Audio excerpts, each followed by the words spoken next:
History as it happens, June 13th, 2023. Finding Imad Mughniyeh. Lebanon long ago suffered a nervous breakdown.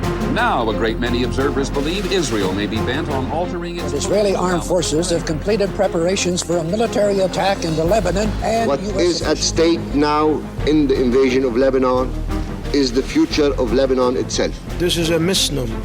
Israel did not invade any country.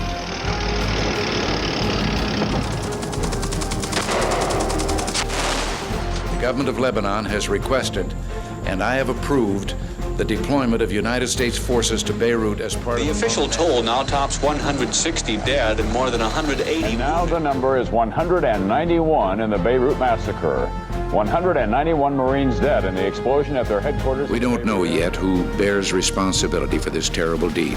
What we do know is that the terrorists who planned and carried out this cynical and cowardly attack have failed in their purpose. Few people knew what he looked like or even his name. Known as the Ghost, he was wanted by the CIA and Mossad for bombings, kidnappings, and assassinations long before anyone had heard of Osama bin Laden. Yet even now, Imad Mughniyeh remains a mystery, explored in a new Showtime series. We'll speak with the filmmaker behind Ghosts of Beirut next, as we report history as it happens, a podcast from the Washington Times. I'm Martin DeCaro. But there's a feeling that the Arabists in the CIA are, say, too romantic about our neighbors. No, don't insult my professionalism or that of my officers.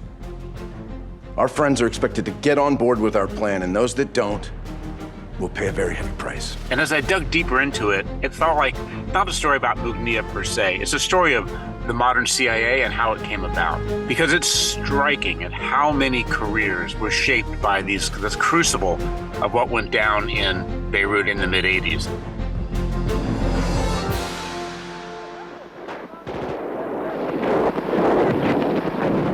Beirut, early 1980s. When you hear those words, it's impossible not to picture tanks and rubble, shattered cityscapes, and wailing civilians. After years of civil war, Lebanon's fate took an even darker turn in June 1982 when Israel invaded to destroy Palestine Liberation Organization, or PLO, bases in southern Lebanon, but also to drive all the way to Beirut to ensure the election of Bashir Gemayel.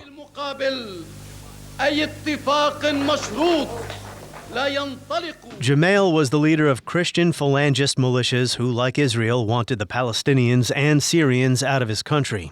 Throughout the summer of '82, Israel placed Beirut under siege. Yet that June, Israeli Prime Minister Menachem Begin, at a news conference with President Reagan in Washington, said his country didn't invade anyone. I have read in some newspapers in this great country that Israel invaded Lebanon. This is a misnomer.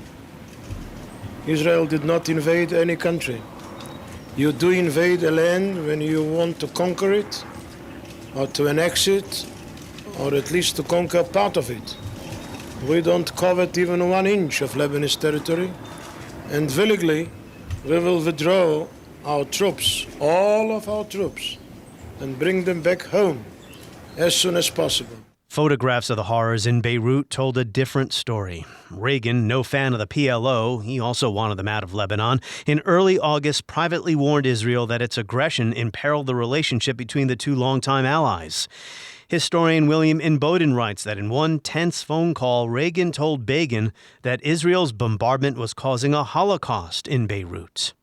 On August 18th, an agreement was reached to send a multinational peacekeeping force to Lebanon. Reagan sent in the Marines. As you know, my agreement to include United States forces in a multinational force was essential for our success. In the days ahead, they and forces from France and Italy will be playing an important but carefully limited non-combatant role.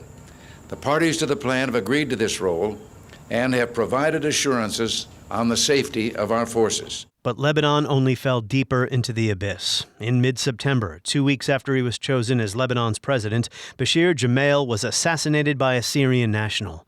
Revenge-seeking Phalangist militias, with the complicity of the Israeli Defense Forces, entered the Sabra and Shatila refugee camps and slaughtered an estimated 2,000 people. The killers, members of a Lebanese rightist militia, got away as easily as they had arrived.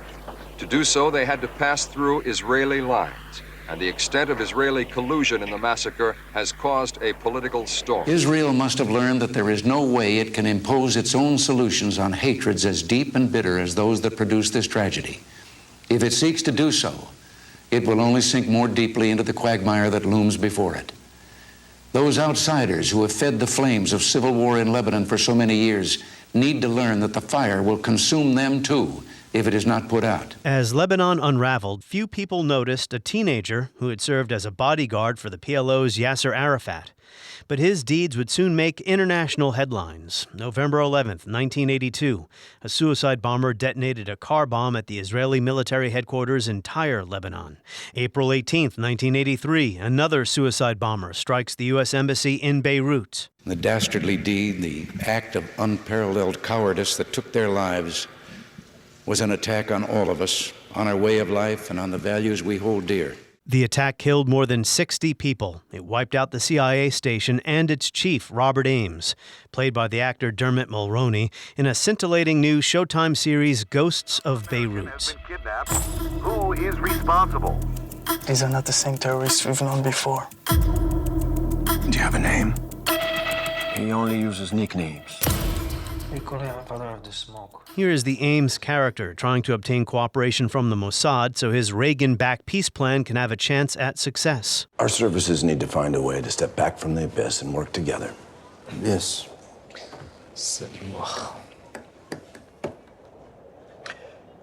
Mr. Ames, we value your guidance as always.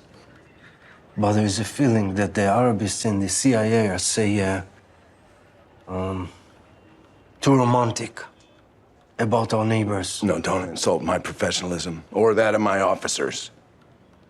Our friends are expected to get on board with our plan, and those that don't will pay a very heavy price.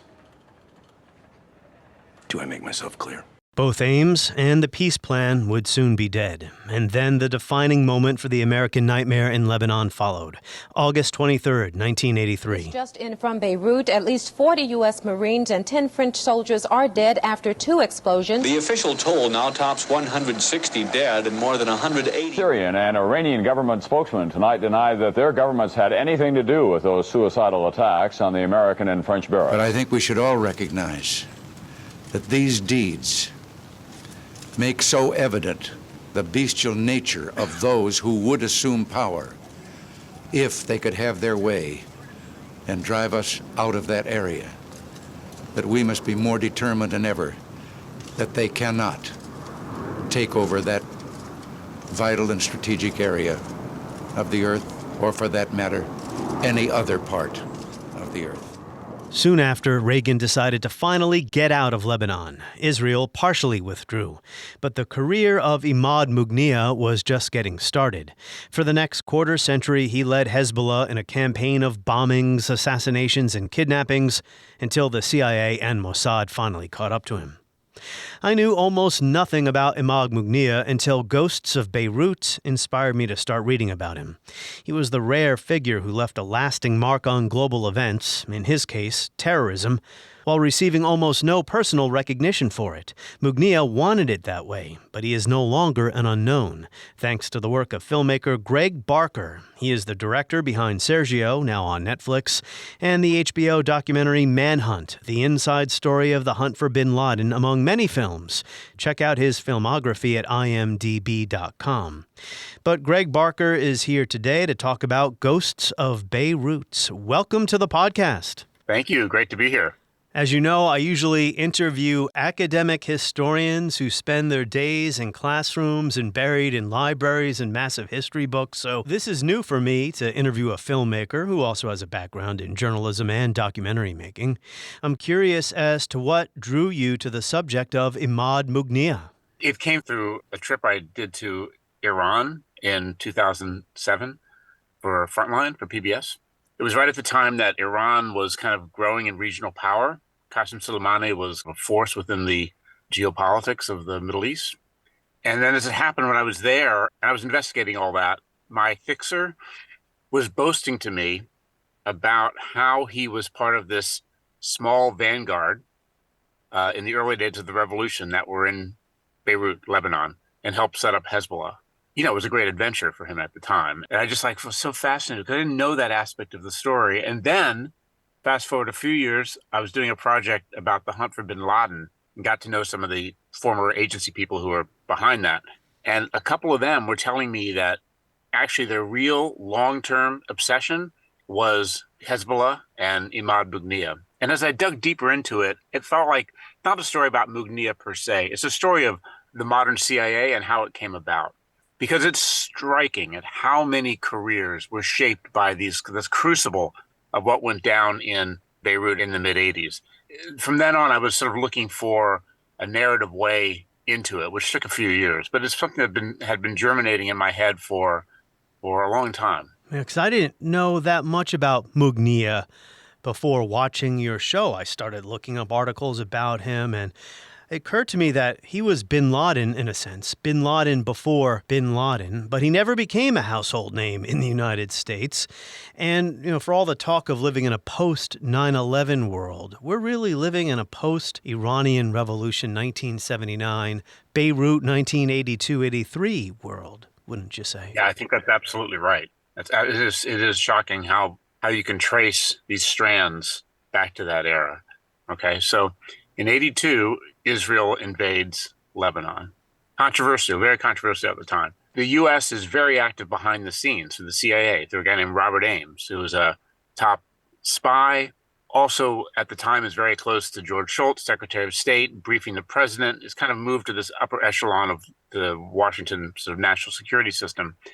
And he thinks that he can arrange a peace deal that gets the PLO out of Lebanon, where they had been based for a decade or so, and also gets the Israelis out of Lebanon, which he thinks is unsustainable, their occupation, and believes that it's possible to negotiate a regional peace deal, and has Reagan's support for it, and is on the cusp of that, he thinks, just as he's killed in a brazen attack, seemingly out of nowhere on the United States Embassy in Beirut, Lebanon.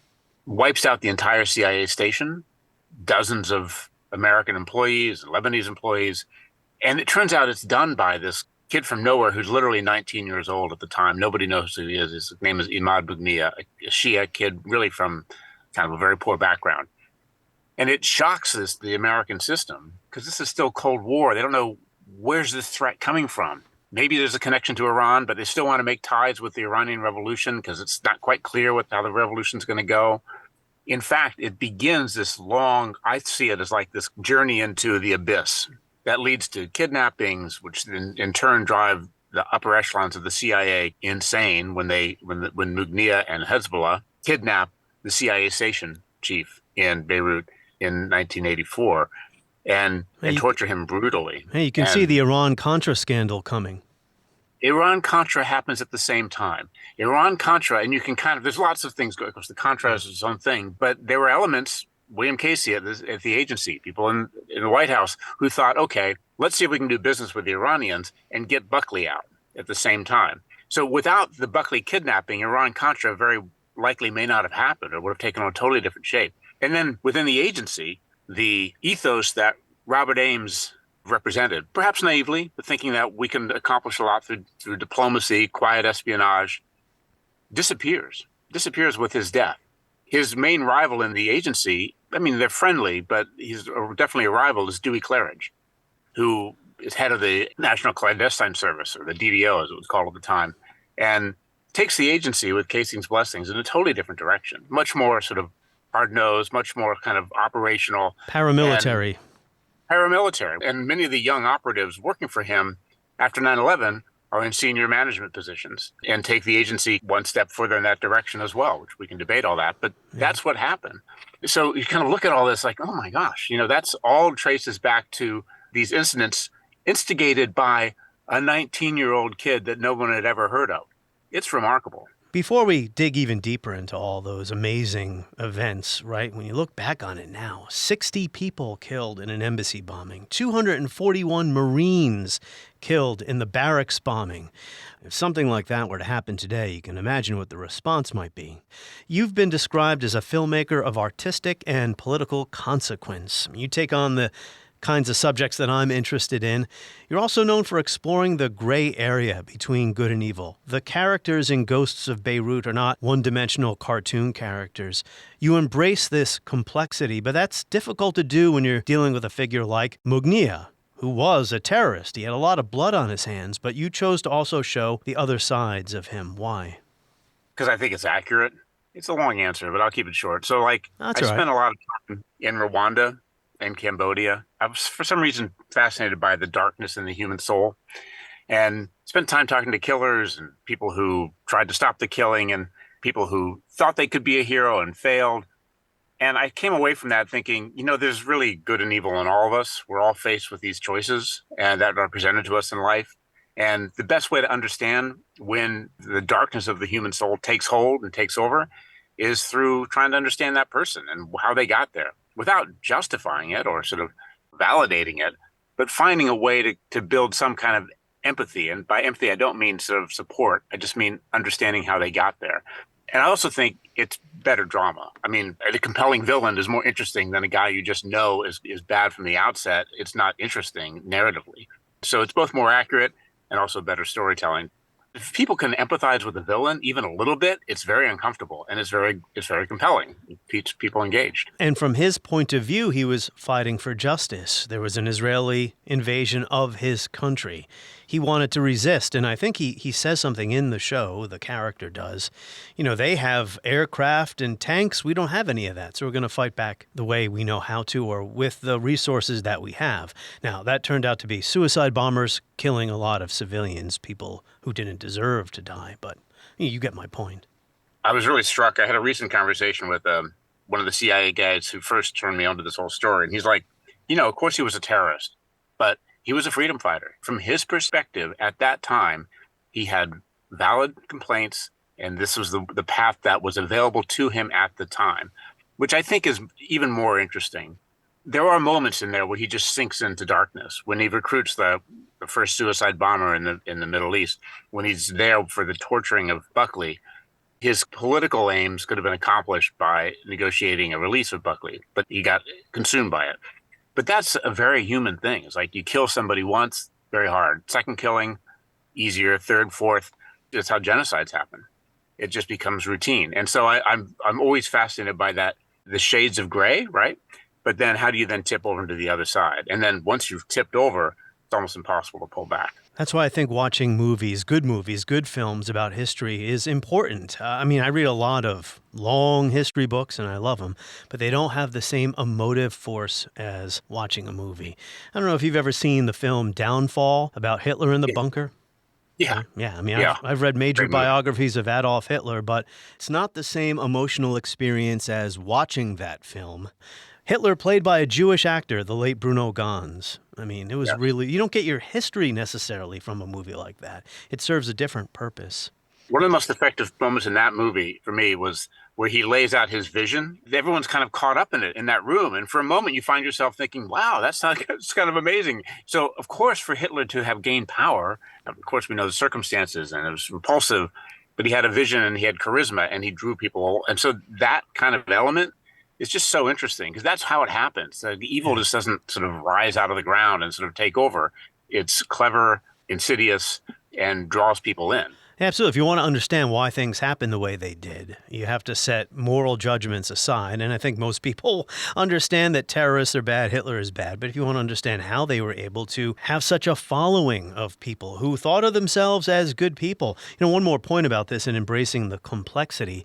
If anyone were to make a movie today about Reinhard Heydrich, who is one of the architects of the final solution, they would also have to portray him as a doting father. So you're into history, you have a background in journalism, you did documentaries, you were in Rwanda covering the aftermath of the genocide there.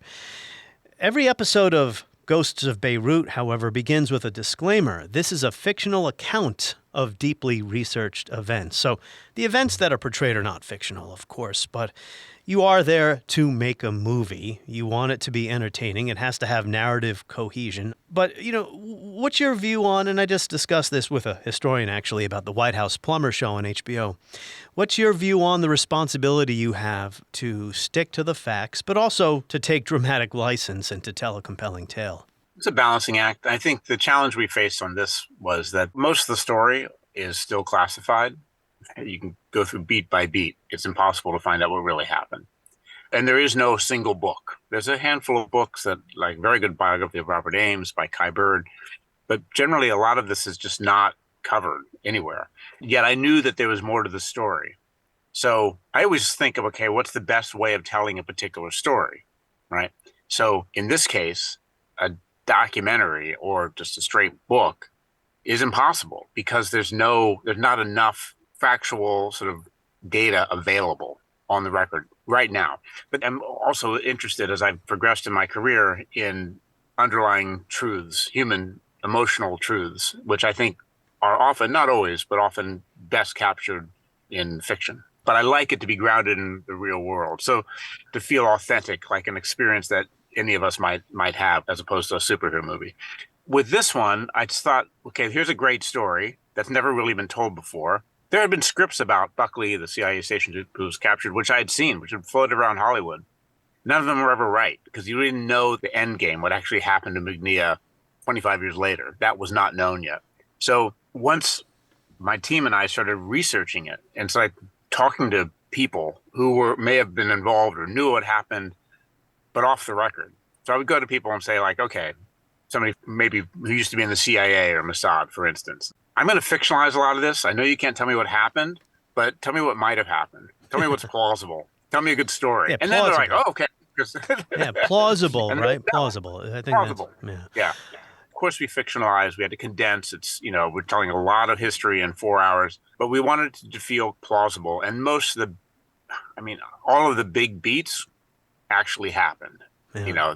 Now some of the characters are amalgamations or fictionalized or slight adjustments. We had to tell a story and actually just get in the minds of characters and make a movie.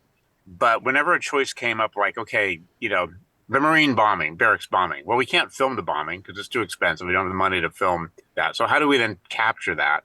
If I was making a movie about those events, probably just ignore it.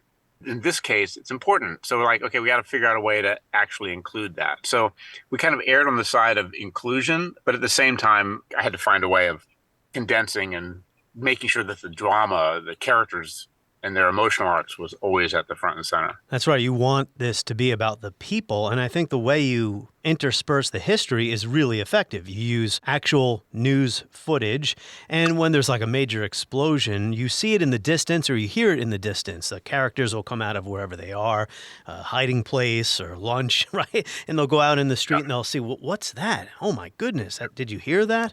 One scene where the bombing that killed Lebanon's new president, Bashir Gemayel. You take on an enormously complex constellation of events, I'll put it that way.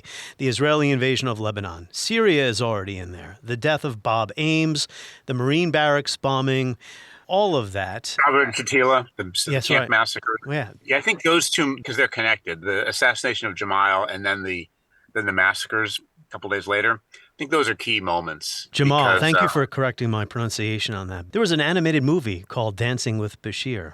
I don't know if you've seen it. Waltz with Bashir. Waltz with Bashir. Yeah, basic movie. Yeah, it's with a lot of Israeli soldiers who witnessed what happened in those camps. And it's their real accounts. You hear the voices, and then everything's very simply animated. And then you also intersperse interviews with real people like CIA officials or Jane Mayer, one of our great investigative journalists. Why did you do that? Because it's not a documentary. It's a 4-part series. It's like a 4-hour movie. But you also intersperse these people today reflecting on the actual events. I mean, it was an experiment. I had talked to a lot of these people. They'd given me really interesting insight. And the process of doing an interview also, even though there's a lot they can't say, it also brings out other stuff. So it was helpful. And we did those while we were still writing the scripts. But at the end of the day, it was just like, well, we could not use them. It does work without them. But why not? Why not try and see if we can make them feel like somehow organic to the story and they give a certain sense of veracity to it. I had gone back and watched, I don't know if you remember Warren Beatty's movie Reds. Oh, yeah. About the Russian Revolution. You ever see that? So I went and watched that, which is essentially a love story, right? Sort of Warren Beatty and Diane Keaton fall in love and they see Lenin. But in the midst of it, they've got these real interviews with people who knew them at the time. witnesses. You don't even know who they are. And they don't tell you the story. They just kind of give a sense that, okay, this stuff kind of happened. I thought, well, that's really interesting. Because often, it's just hard to like mix the two formats. So I thought, well, we'll try it and see what happens. I think it works. And we just did. Thank you. Yeah, I think it works. It made it more interesting to me and adds credibility, too, to what you're doing. I mean, Jane Mayer, as I mentioned, David Ignatius. Yeah. So back to the man that you dedicated, dedicated's not the right word, that you center the series on, Imad Mughniyeh, his origins. We mentioned born in Lebanon, he was a young man. Why did he choose this path? Young man when he was noticed by the Iranian intelligence agents. Yeah. Even before that, he was working as a bodyguard, like his 14, 15-year-old teenager for the PLO. For Yasser Arafat, who had a private security force within the PLO, and they had some Shia, although Arafat wasn't particularly religious, but they had some Shia bodyguards in Lebanon. I thought of him because, I spent a lot of time with the actor, Amir Khoury, who plays young Imad. How do we kind of get into this guy? How do we understand where he came from? The best filmic analogy I found was Godfather Part 2, young Robert De Niro. He's just a kid on the streets. And there's a corrupt Don, and De Niro takes him out, and like just becomes a man of the people and sort of starts building slowly. And I think that's kind of how we understood Mughniyeh at the beginning. And then at the same time, you've got the Iranians who are trying to expand the revolution, which is in a very precarious state. This is 82. It's only 3 years old. They're at war with Iraq. And it's not clear at all the revolution's going to survive. And they're like, okay, we're going to also expand it. And they send this rump force, kind of a crapshoot, to Lebanon to recruit a force there. And they find Mughniyeh, who they kind of knew because he'd been in Tehran with Arafat, and I think they kind of find each other. It's very interesting, like, was he an Iranian agent or not? And I think he was always Lebanese, but worked within the structure of what became the Quds Force and Revolutionary Guards. But there was tension there. He wasn't just like a lackey. He was always out for himself, and we tried to portray that some. So he's just this kid from nowhere, and what were his opportunities at that time in the midst of an Israeli invasion, the Shabra and Shatila massacres, which killed a lot of Palestinians, but there were also, we think about 20 to 30% Shia killed, and it's not far from where he lived. He would have known people there. And then what options did he have? And if you're a young kid on the make, what do you try to do? Where do you go? He's not going to business school and, going to work on Wall Street. This was his path. And then once he got a taste of it and saw how effective, and it had to go to his head. At 19, he bombs the U.S. Embassy. At 21, he has the station chief and lots of other hostages. Front page news everywhere. And the CIA is begging to get this guy out. And he has the ultimate power. It had to go to his head. And then I think that tips him. At some point along the way, he tips into the darkness. Did he personally kill William Buckley? Not to be confused with the National Review founder. William Buckley, the CIA chief in Beirut, who takes over for Bob Ames, who had already been killed. Yeah, I mean, Buckley, they actually have the exact same name as, like, William Francis Buckley is also the same name as the conservative commentator. It's very confusing. But no, I mean, I think he ran the camps. He was there.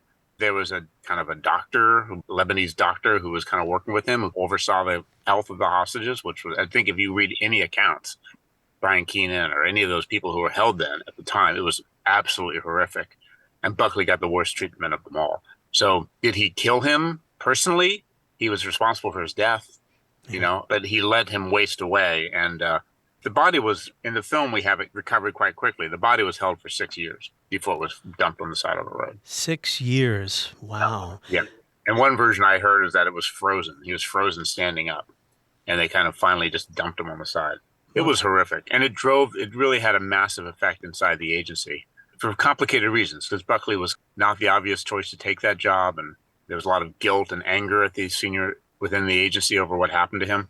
But Mughniyeh was definitely, whether he personally killed him or not, was 100% responsible for him and all the other. When you think Beirut hostages, that was this guy. He said before he didn't want to be a lackey. And there's a scene where he's folding laundry with his wife, and she obviously doesn't want him to be doing any of this. She wants a normal, peaceful life. And she says, are you a stooge for Iran? You're just fighting for Iran. He gets up and shouts, I'm fighting for Lebanon. Yeah, I think he believed that. But to do that, from his perspective, the most effective way was to work with Iran, who was a lot more powerful and raised a lot of money for what was becoming Hezbollah. Later on, Mughniyeh developed his own through the very extensive Lebanese diaspora in Africa and Asia, and South America in particular, and Asia, developed his own independent financing. Yeah, he got a lot of money from Hezbollah, or in the founding of Hezbollah. He opened a school, and I think his wife worked there, and social services in addition to blowing things up. After 9/11, the term failure of imagination was used a lot. We have this $1 trillion, I don't know if it was $1 trillion then, probably a $500 billion military budget with nuclear submarines and aircraft carriers, and 19 hijackers with box cutters took down the Twin Towers and hit the Pentagon. In those days, really no one expected suicide bombing, that you could just take a car and drive it right up to the embassy and let it rip. And as it's depicted in your program, there really wasn't that much security. It was quite easy to do it. The scene here is where, we touched on it before, Mughniyeh is recruiting his first suicide bomber. I mean, this is really the start of suicide bombing as we know it today, right? Beirut? Yes, I mean, there's kamikaze pilots. It's not an unknown tactic in war going way back, but in the Iran-Iraq war, the Iranians were sending young kids basically off to their death as minesweepers. That's so, right. But in terms of an actual suicide bombing, a car bomb, that was the first one. It was his idea, and he did that recruiting, absolutely. And he wasn't particularly religious, so he invokes religion, but I think it was more about a struggle. This is our weapon, and you can see his manipulation of this young kid whose parents were killed and sister were killed by the Israelis, who was left on his own with a young brother. This all happened, and Mughniyeh recruits him, and what does he say to him, and how to do so? I mean, obviously, we had to figure out what might be a plausible way of what he was saying in that scene. It was something that me and Amir, the actor, spent a lot of time with. You know, I wrote that scene. I had another screenwriter, Joelle Touma, Lebanese, former journalist, now lives in Paris, and she wrote that as well.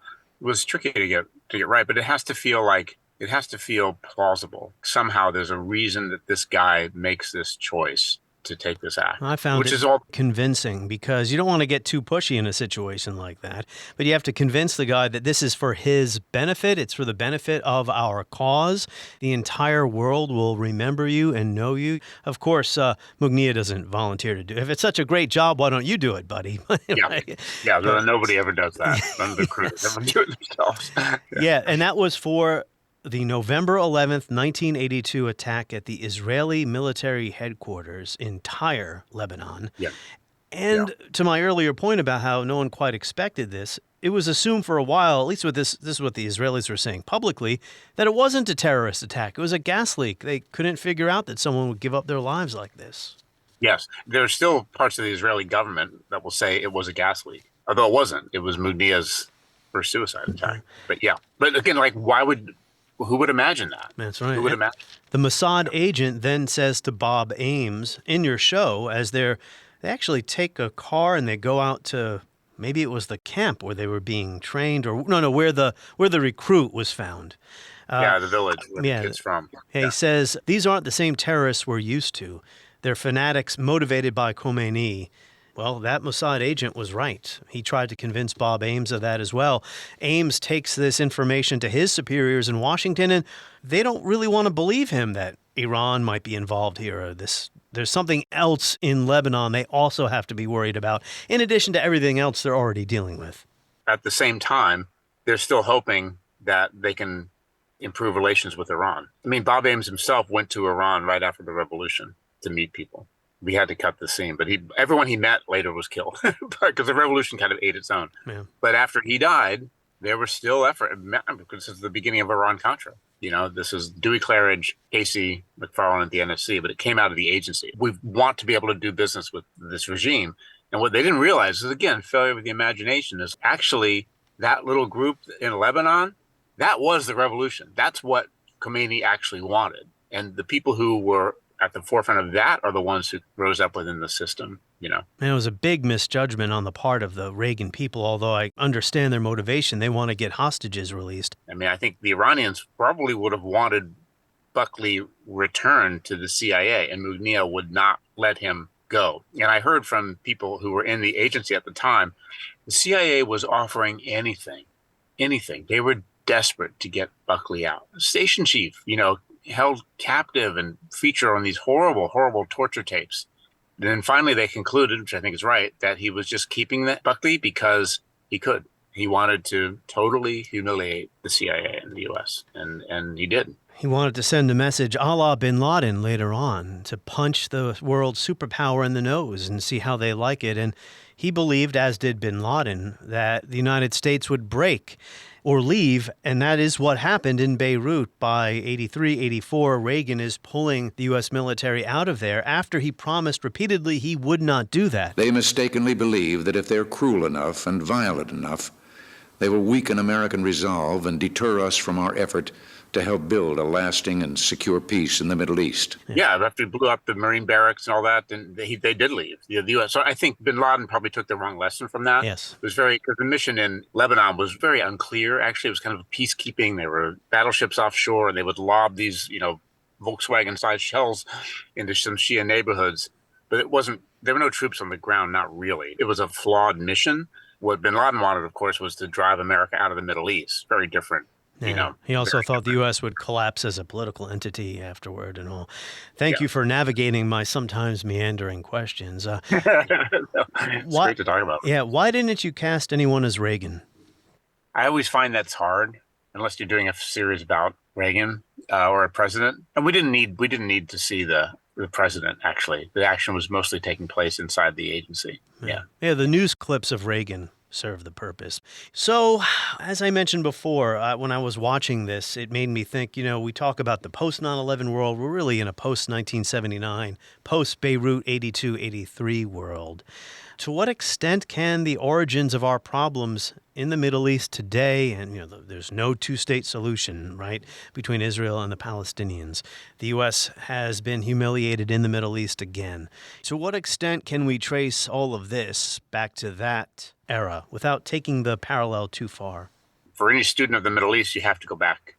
Keep going back as far as you want, right? But I think 1979 and the immediate years after that are crucial. Iranian Revolution, of course, also the Soviet invasion of Afghanistan at the same time, right? The hostage crisis in Iran. But I think in terms of what you're asking, I think the Israeli invasion of Lebanon was a strategic mistake. Not just the invasion, but the occupation. I suppose you could argue, okay, they go in, they try to push the PLO out, deal with an immediate threat. But Ariel Sharon wanted to take Beirut. Of course, there's a reaction to that, right? So then Iran, the new revolution in Tehran, expands into Lebanon, because there's a Shia community there, but also because the Israelis are there. Out of that comes an assassination of a pro-American, pro-Israel president, Bashir Gemayel, leading to these terrible massacres in Palestinian camps, which has a reaction. That is exactly when Imad Mughniyeh went into action himself. That confluence of events is key. Plus, at the time, America had a certain naivete about what it could accomplish in the world. Now, there's a quote of Reagan somewhere. He imagines American troops walking into Lebanon, and he evokes some kind of image from, the Second World War or whenever, where American troops just walk through a war zone and the warring sides just part and let them pass. Our good graces would bring the two warring sides together. And I think it's Jane Mayer, who you mentioned, who says accurately, I think, is that we, the U.S., were fighting a war that we didn't even know we were in at the time. It all began then. And it still is playing itself out. And I think that's what's interesting in this series is kind of then jump forward 25 years. The second half is set in 2007 in Iraq, when the first breakthrough to try to figure out where Mughniyeh is sort of happens. But also it's at the time of the Iraq war is getting bogged down. Qasem Soleimani and Iran are on the rise. All of this is an outgrowth of what had happened and went down 25 years earlier in Beirut. That's a great point, too, about Sabra and Shatila. And another parallel that I thought of, too, is how critical Reagan was of Israel in a way that Americans today do not hear presidents talk. It's so striking to listen to the news archive, which we use. That's one reason I wanted to put that in there. He's directly criticizing Israel in an address from the Oval Office. Well, they were killing civilians in Beirut with their bombardment. We talked a little bit before about the terrorist freedom fighter thing. From Mughniyeh's point of view, the Israelis were shattering a city and killing civilians. So, absolutely. Yeah. No, I think it was a catastrophic strategic mistake. It was, led to all sorts of human rights abuses. It was terrible for Lebanon. Lebanon's, had its own problems, but they were exacerbated by the Israeli invasion and occupation. They stayed until 2000. It wasn't like a short-term thing. They stuck around for a long time. One of the amazing revelations in your 4-part series is that in this day and age where we have pictures of everything, how can anyone actually hide? The CIA for basically 25 years had one old photo of Mughniyeh. Amazing. From his teenage passport photo, like when he was 14 or 15, probably when he went to Iran with Arafat. Yeah, they didn't know what he looked like. So he was able to travel. You know, we know he was in South America. We know he was in Sudan. We know he met bin Laden in Sudan in the early 90s. They could sometimes get a whiff of where he was, and they tried to intercede him, but they didn't know what he looked like. Of course, how are you going to find somebody if you don't know what they look like? He was such a skilled operative. You know how in Le Carré's book, Tinker Tailor, there's like Smiley has this fascination for Carla, his Soviet counterpart. It was like this with a lot of these CIA guys and Mughniyeh. He was just so operationally astute, so good at their profession that they respected him and loathed him at the same time. Yeah, there's that grudging respect there, yeah. Yeah, and so, you know, he wasn't even known within Hezbollah. He was a senior leader. Probably, you can argue he was the senior leader above Hassan Nasrallah. His name was not widely known at all. Even his existence was not widely known within even the Hezbollah circles. So he was just very careful. There's no photographs of him. Everything that you can see of him now was all released after his death. Well, that's one way he's different than bin Laden. Bin Laden liked media attention. Well, our mutual friend Peter Bergen interviewed bin Laden in a cave in Afghanistan and beamed that interview out to the world in the mid-'90s, and no one really paid much attention to this guy sitting in a cave with an AK-47. But Mughniyeh never even did that. Basically told us what he was going to do. He's at war with America, and he's going to attack America. I mean, he was pretty upfront about it. Right. Well, yeah, at the time you could find people laying on a park bench maybe saying the same thing, you know what I mean? Right. So the fourth and final part of your limited series on Showtime just came out. It's available now.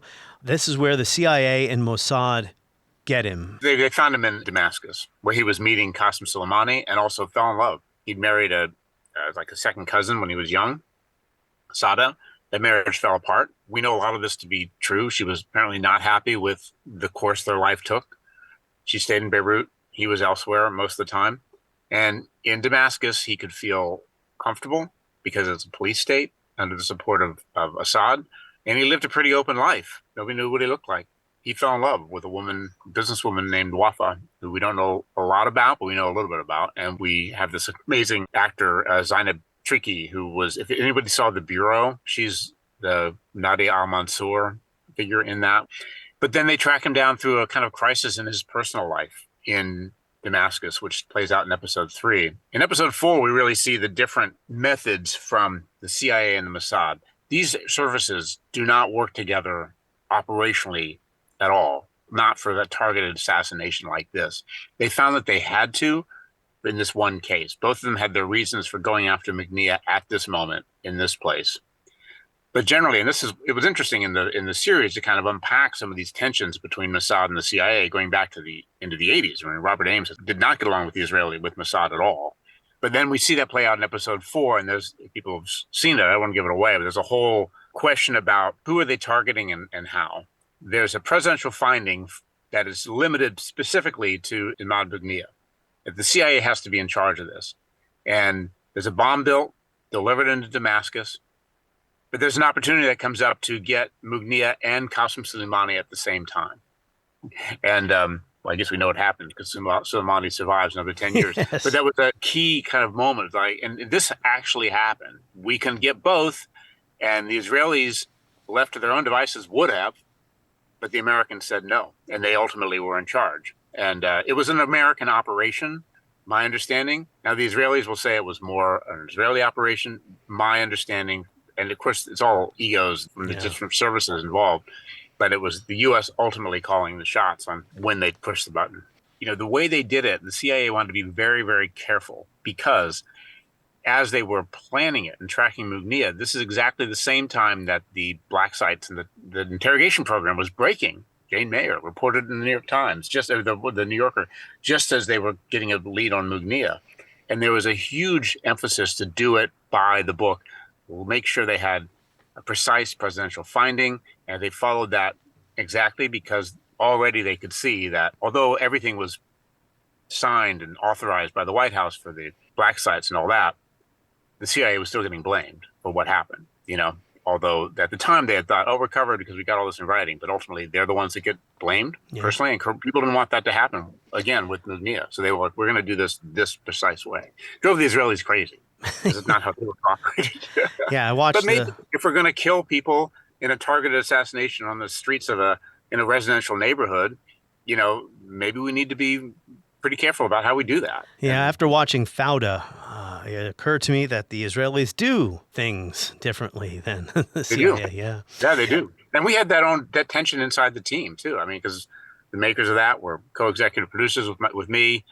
We all sort of shaped the story together. Crucially, I did bring in this Joel, the Lebanese screenwriter. It all ran through my production company in the U.S. So ultimately, this was a U.S. production because we had a number of actors who wouldn't be a part of a Fauda production for lots of reasons. But I mean, we just wanted it to be accurate as possible and to reflect all sides. All of us felt that way. But obviously, everyone brings their own biases to a story. And when you're touching on issues related to the Israeli-Palestinian conflict, it's pretty hard to please everyone.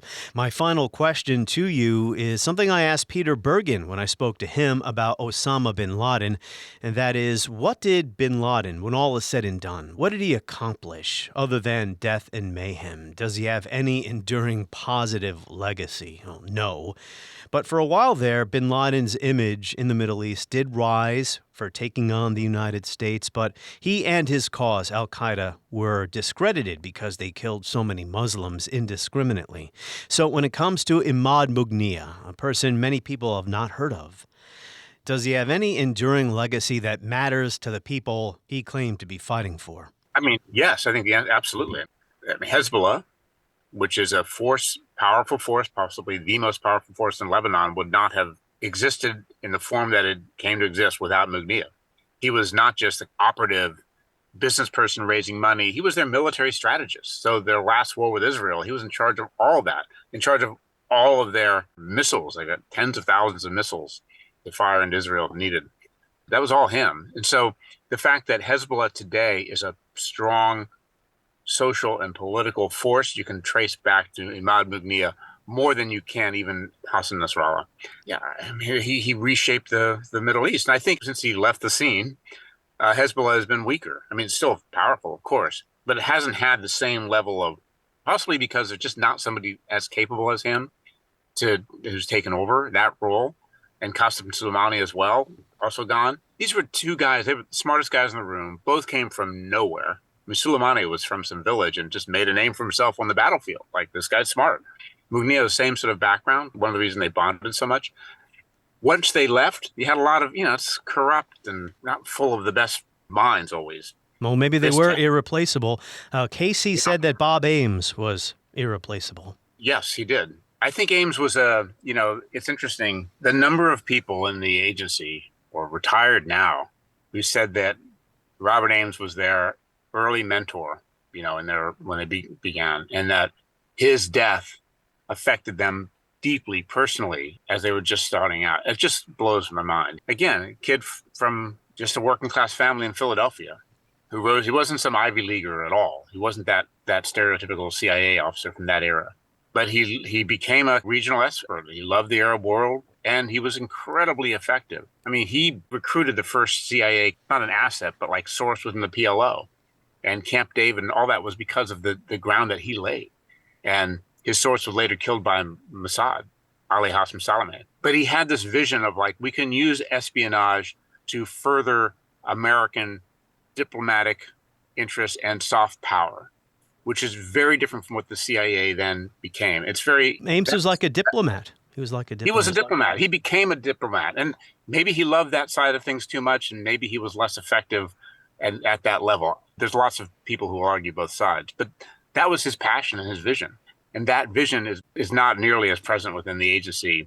But maybe under Burns now, I mean, there's an element of that because of his background. So, Biden just sent him to China to kind of repair that thing. So, I mean, he's probably doing some of that Ames-like work behind the scenes, but it's certainly not the agency we've lived with for most of the time since 9/11.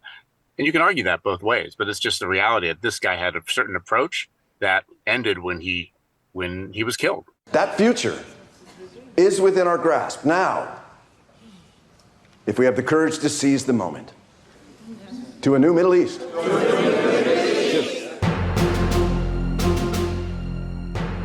On the next episode of History as It Happens, we're going to stay in the Middle East and take on the Israeli-Palestinian conflict. Two-state solution or one-state reality? That's next as we report History as It Happens, podcast from the Washington Times.